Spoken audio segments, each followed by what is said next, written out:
Have you ever had your face, like part of your face go numb? And I'm not saying like you need to rush to the emergency room because your face went numb, but the moment your face goes numb because you were overly stressed and that's just all of a sudden a new bodily reaction. And you're just like, what do I do? Well, that's the boat I'm in right now. Under stress, super excited about Costa Rica, and just living my messy middle. I don't know where today is going to go. I think that's the vibe of my life today and this week and everything that has kind of happened in the last week. So get ready for a bumpy ride because I think it's going to be bumpy for all of us. And if you're down for it, you're going to get the raw truth, the pure, authentic Sydney, no bullshit cookie cutter, perfectly put together podcast. I'm raw, I'm real, and I'm never going to be inauthentic because if I do, you better call me out on that bullshit. So let's get into today's episode. Welcome to She Rises Through It, a space for honest becoming, slow growth, in the unfiltered middle of motherhood, healing, business, and building a life that actually feels good. I'm Sydney, and this podcast is where I reclaim my voice in real time. It's not about doing more, it's about doing it differently. If you're craving real conversations, soulful pauses, and a reminder that you're not alone in the messy becoming, you're in the right place. And just a reminder before we begin, I'm not a medical or mental health professional. Everything shared here is based on my lived experience. Please seek qualified care if you're needing support. You deserve it. You're not behind, you're becoming.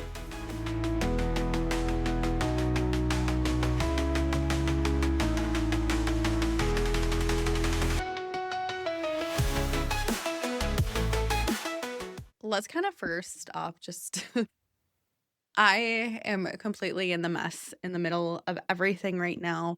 And for a long time, I thought everything was going good.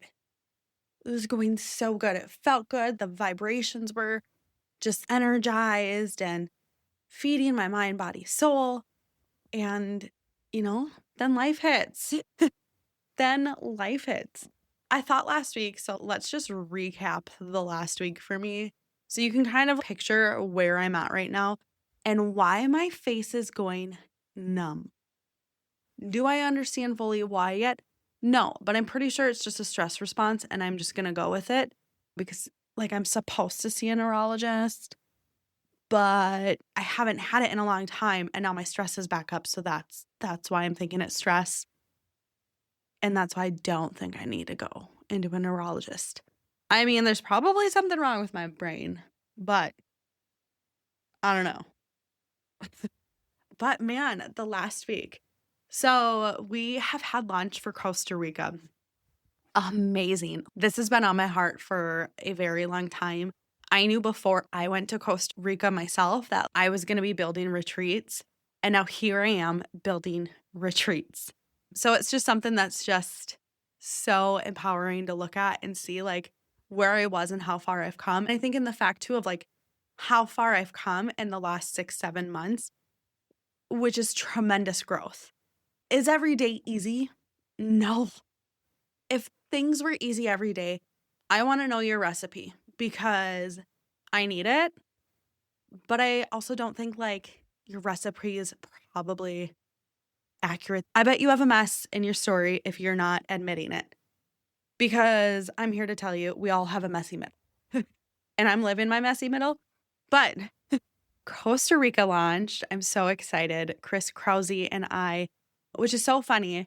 She listens to my podcast and she's like, thank you for the shout out. But I've been saying her last name wrong. I've been saying Chris Krause, but it's actually Chris Krause. So I think it's quite comical because I'm like, oopsies, my bad. It's just, not my intention to say someone's name wrong. But Chris Krause is our phenomenal teacher on this retreat. She has such a big heart, such grace and understanding in life. And I think that's what I love about partnering with her is that my vision, she sees the same vision and kind of the journey we're going through. And what she's trying to do also on her autoimmune side is helping others that are dealing with it. So it is all about giving back to who we're working with and helping them really rise into their power. And this morning we had this beautiful meeting about the retreat, how we want to see the schedule look, and just rising and empowering ourselves. It's just going to be such a magnificent trip. So if you're new here and you haven't heard about our retreat, Rise and Reground, the Costa Rica Experience is April 25th through April 30th of 2026. It is 6 days, 5 nights in Nasara, Costa Rica.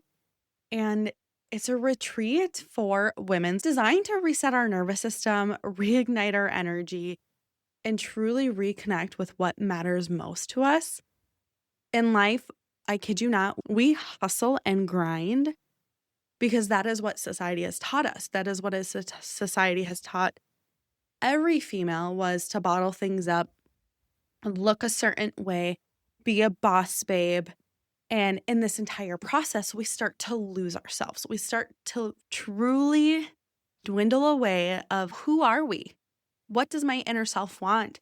What am I here to do? And what's my purpose in this world?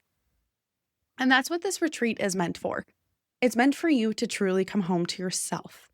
I'm so excited because we are going to be nestled away in the jungle in a very beautiful, beautiful villa retreat center where it steps away from the beach. It steps away from just even being in local town, where we can really get anywhere on foot and really experience the culture.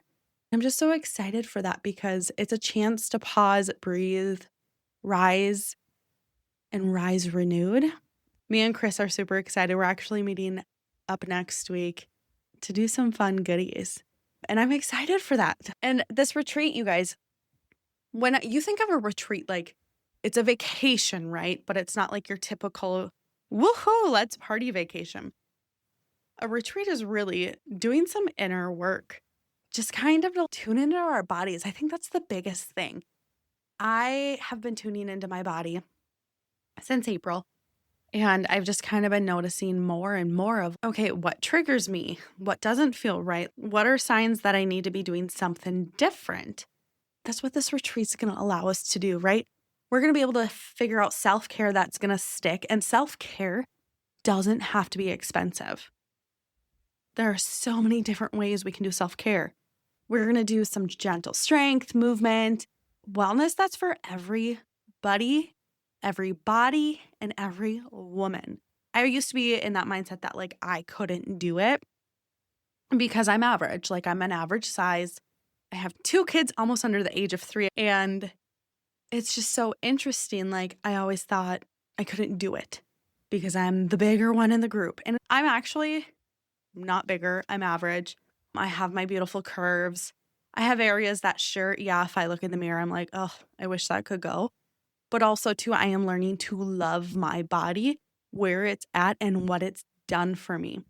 Because up until this point in my life, I have always hustled and grinded to be thin, to have the perfect eyebrows, to be a boss babe, all these things. In reality, it made me lose myself because I was looking at society's standards and society norms of how I needed to be in this world. Truly, the whole purpose of everything when you start doing the inner work and working on yourselves is finding contentment with yourself and knowing that you are truly loved the exact way you are right now. You'll always be loved that way. And you don't have to perform or perfect or be something different for someone else's standards. What matters is you. And I'm just so excited for this retreat. I hope you can hear it in my voice. And if you do, I kid you not, go get registered, save your spot. You're seriously not going to want to miss this because this retreat is for you if you want to reconnect with your body and mind. If you want to build strength that feels supportive and it's not depleting, not where you have to go into the gym and do an hour to 2 hours a day, but something that is actually truly supportive and can be a quick 30-minute hour workout and be like, cool, I got it done. Movement is key for us. Just moving our bodies and reducing our stress. I actually saw a study the other day. Do not quote me on this because I will not ever be able to re-find it unless I did some deep diving. You live longer because your stress levels are lower, on top of the other pillars of wellness, which movement, scientific evidence of your health, how you feed and fuel your body, things like that too. Cortisol and your stress levels is a huge portion of this. And that's why retreats are so impactful, is because they give you this moment to pause, reground yourself, regroup everything that's in you. And it's not just like a typical vacation. I can tell you so many times I've gone on a vacation and I love traveling. I love traveling. But I've gone on a vacation and you keep thinking and worrying about the things that you need to do. And then you come back and you're like, man, I loved my vacation. I wish I could be back there because now I'm back in the grind of things and I really didn't ground myself or relax because I was so busy just enjoying this time off. Versus a retreat, you get to be around such an impactful and beautiful community that also wants to do inner work, wants to do movement, but also wants to enjoy the culture of different areas and really adventure. That's the beauty. It's this whole intertwined trip. Oh my gosh, I could keep going on and on about this. I'm going to pause there with all the retreat stuff because I know you're like, Sydney, but your face is numb. It has been numb, but I also want to make sure you know that you're invited to go on a retreat and that I want you on retreat. I think retreats wholeheartedly can make a major difference in life. And that's something that I keep coming back to in my why is it's about you, right? It is about you finding your path because I have been that mom. I am that mom. I am that wife. I am that woman who has lost herself multiple times and who is rising into her becoming right now. And there are days that I am so frustrated and trying to figure things out. The last 2 months have ebbed and flowed for me like no other. I was so excited because I had this interview for a remote marketing specialist position. I knew I would thrive in the role. 1,000% hands down because it is about storytelling and really bringing that brand's essence alive. However, I didn't get it. It's just a learning lesson. It's like, okay, what could I have done differently? The biggest thing I know is I'm not changing myself for a position. I am going to be entirely authentic. I'm going to show them my entire portfolio of the work that I'm doing, I've done, I'm currently doing, because that's my story. And if I hide all of that, then how are you actually truly getting to know who you're hiring? So I didn't get that, but it was just a sign from God that bigger and better things are coming, happening, and stay on the path that you're on. And I think that's the other thing too, is like, I love what I'm doing also. So why do I need a full-time marketing job when I can be a full-time freelance marketer, right? A podcast host, a retreat space holder, builder, creator, like I have all of it. I have the entire package of experience. And we're not tooting my own horn here, but life gives you lessons and you learn from it. You just keep going. You roll with the punches. And you know what? I didn't get the job. On to the next because I am swamped actually in a good way. Like I'm super excited with all my marketing work that I'm working on and being able to help women-led brands. I think that's just the thing too. Women-led brands. Empowering women to rise together, to cheer each other on, to stop with this bullshit competition because there should not be that. And that generational bullshit trauma needs to be wiped out the window. I think that just like hones in further on my purpose and like my reasoning on everything that I'm doing. and the decisions that I've made, right? There's some decisions that I've been like, ooh, did I make the right one? Oh man, that wasn't the right one. I shouldn't have done that. Oh, should I have stayed longer, seen what this opportunity and partnership was going to look like? In my solidification, I'm on the right path and I'm being led to bigger and better things. And I'm not putting myself into a box that's structured, and I'm allowing myself to flourish. That's what I want for every woman out there. I want you guys to flourish. I want you to succeed. I want you to know that you are seen, loved, heard in every stage of life that you're in, because gosh, we need to be uplifting each other because it's a dog eat dog world out there. And I'm all about being together in community. That's the biggest thing. Helping others find that joy and that spark in their life again. Because when you become a mom, you forget a lot of things. You forget about how to take care of yourself. You remember the person you used to be, and you have like this like death of like who you used to be, but thankful that she got you to where you are today as a mom. Man, I'm going on a tangent that I definitely did not think I'd go down. That's okay. That's part of my messy middle, guys. And I'm going to give it to you straight. Because I know if I'm dealing with it, someone out there is dealing with it.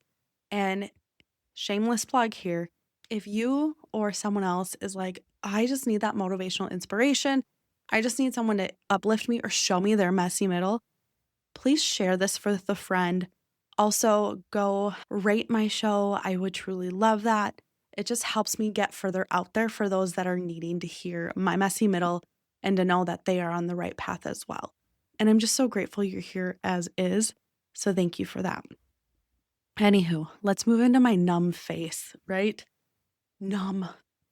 So started getting stressed last week. So we're going to rewind, back it up, put a little, gonna watch my words.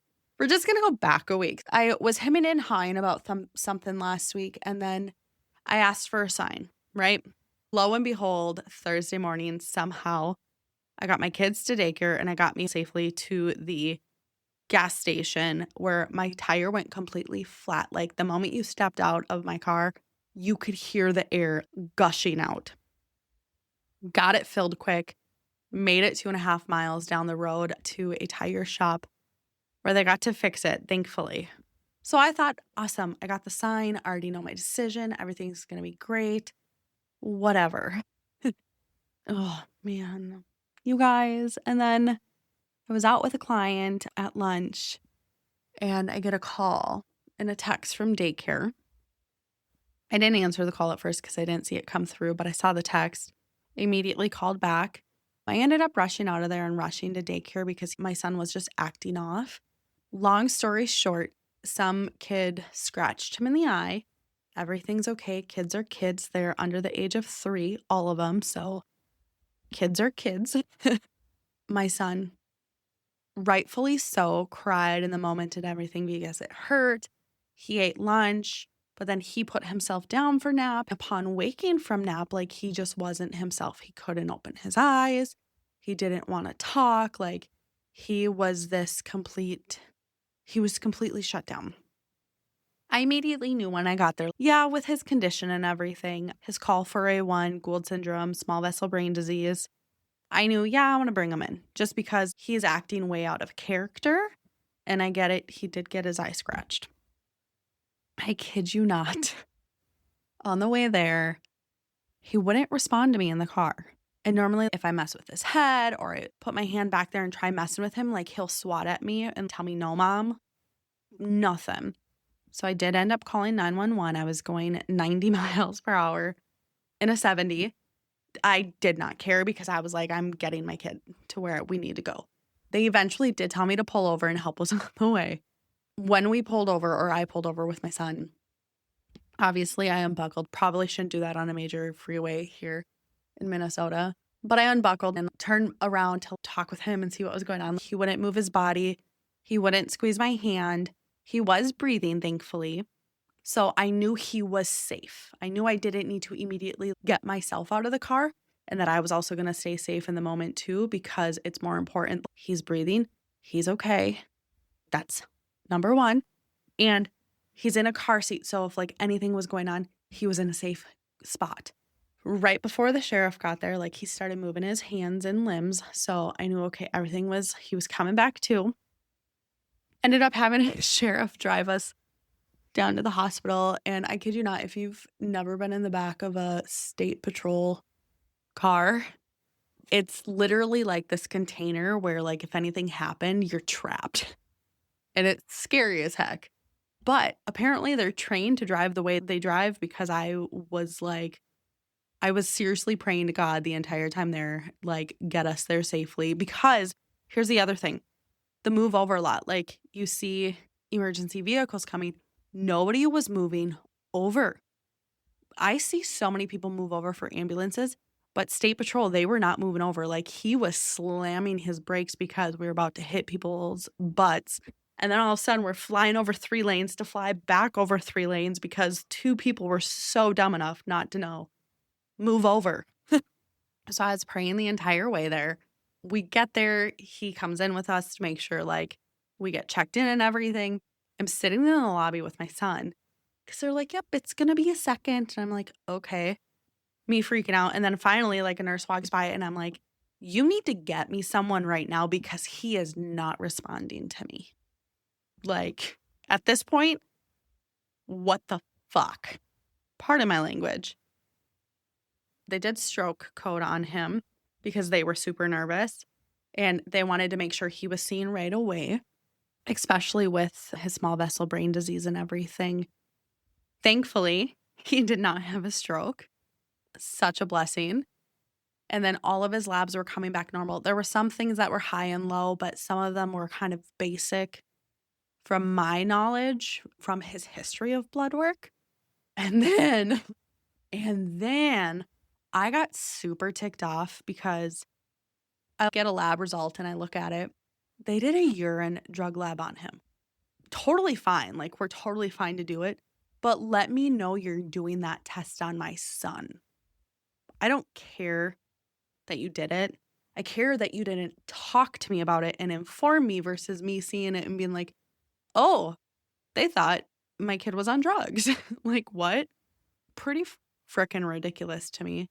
And to be honest, we would have been completely shocked if anything came back because we would have been switching daycares like ASAP. Granted, I trust our daycare wholeheartedly. She is like family to my kids.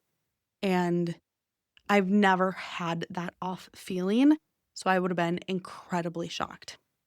So, anywho, healthcare then not telling me like the plan. Then this is like how ridiculous things were. They ended up admitting him for the night for EEG because with his condition, like, it's better to monitor to see it. Did he have a seizure?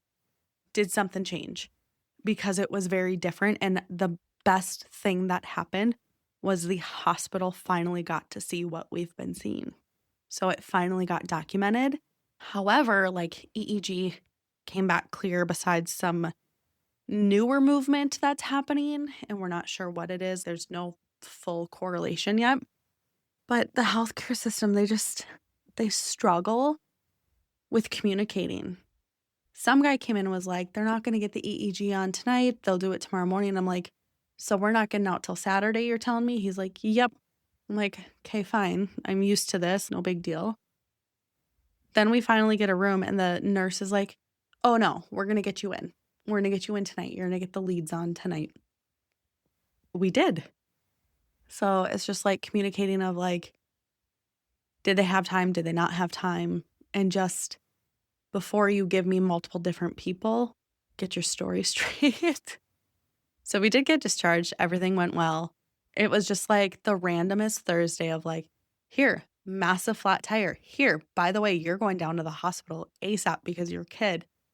Also, too, there's brand new findings that we have no idea what it's about. But we're getting them transferred to a bigger system here. I kid you not.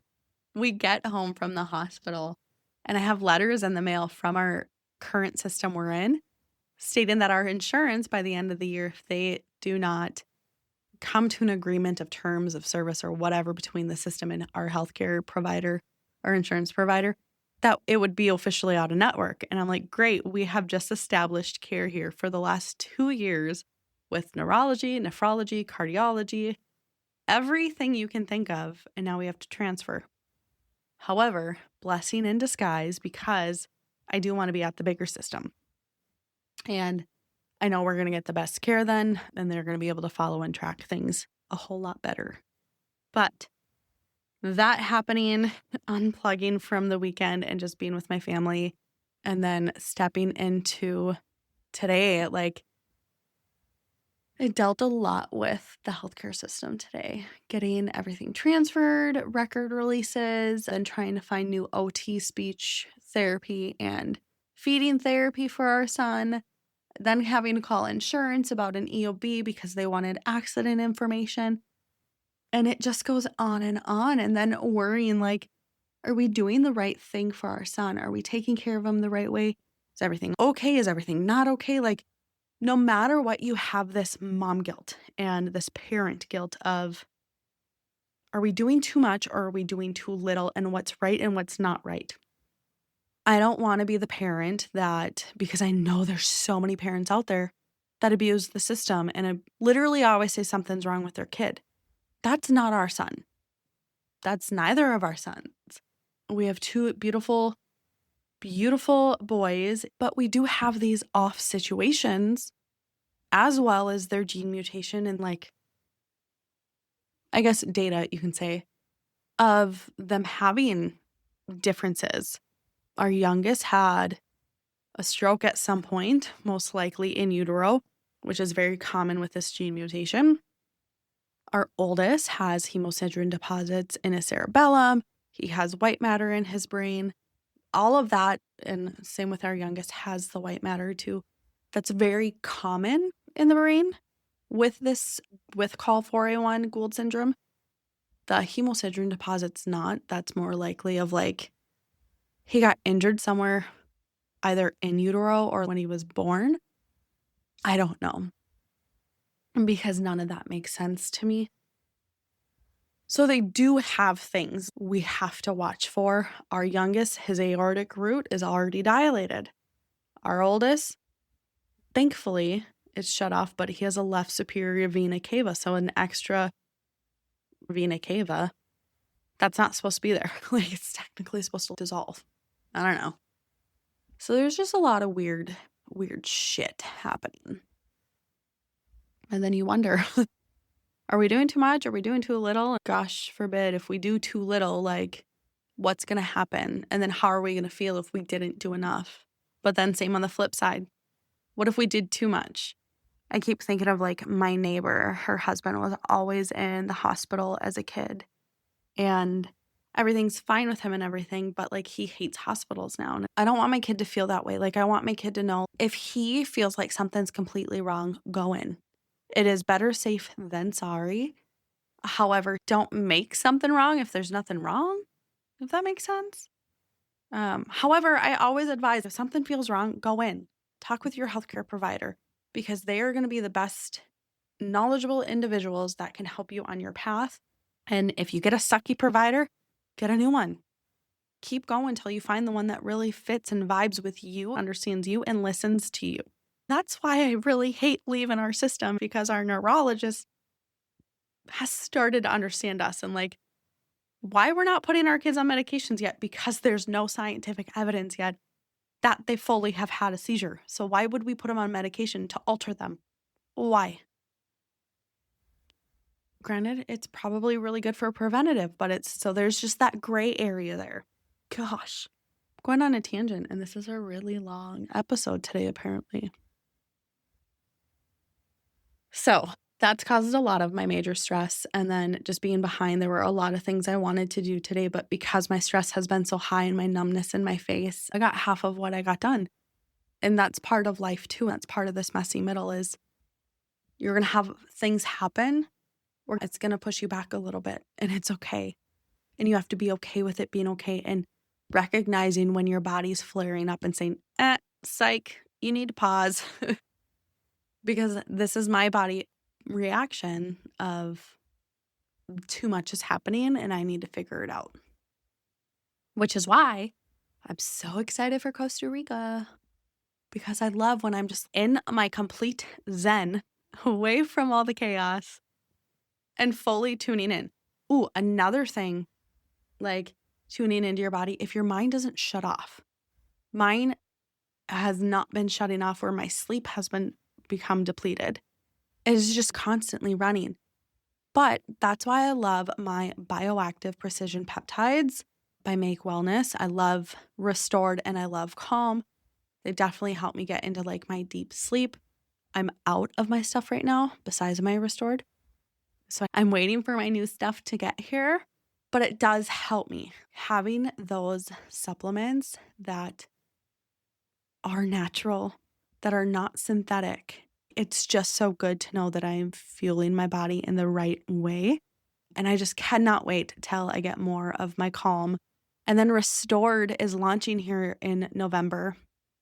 And if you're interested in bioactive precision peptides that can help with sleep, definitely check out the link in my show notes.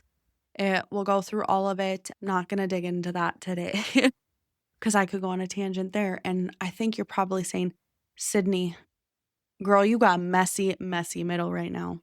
And I do. But that's my life. And that's why I love what I'm doing, because I'm rising through it. And I'm showing you that I'm rising through it, or I'm finding ways to, or I'm listening to my body, or I'm just a complete basket case today. And I can say that. Anywho, if you're feeling the stress of going into the holiday season, of giving your heart to everybody, of not taking time to just be present with yourself because you're hustling for everybody else, this is your sign. This is your sign that, yes, you may be in the messy middle. Yes, you may be given everything and anything to everyone. However, it's your sign to stop, pause, breathe, and go sign up for the Costa Rica retreat, because that, with me and Chris Krause, I hope she listens to this, is going to be phenomenal. And that is going to be your moment to fully unwind, to reground, and rise into your beautiful becoming. Because you are not behind, you're becoming, you're exactly where you're meant to be. And here with me, you're never going to rise through it alone. We are going to rise through it together. Until next time, loves. Thank you for being here. If today's episode moved something in you, let me know. I'd love to hear from you. You can find me on Instagram at Sydney Jocelyn. That's where I share daily reflections, creative sparks, and behind the scenes of everything I'm building. You can also explore my work offerings and retreats at sydneyjocelyn.com. You're not behind, you're becoming. And you don't have to do it all alone. We rise through it together.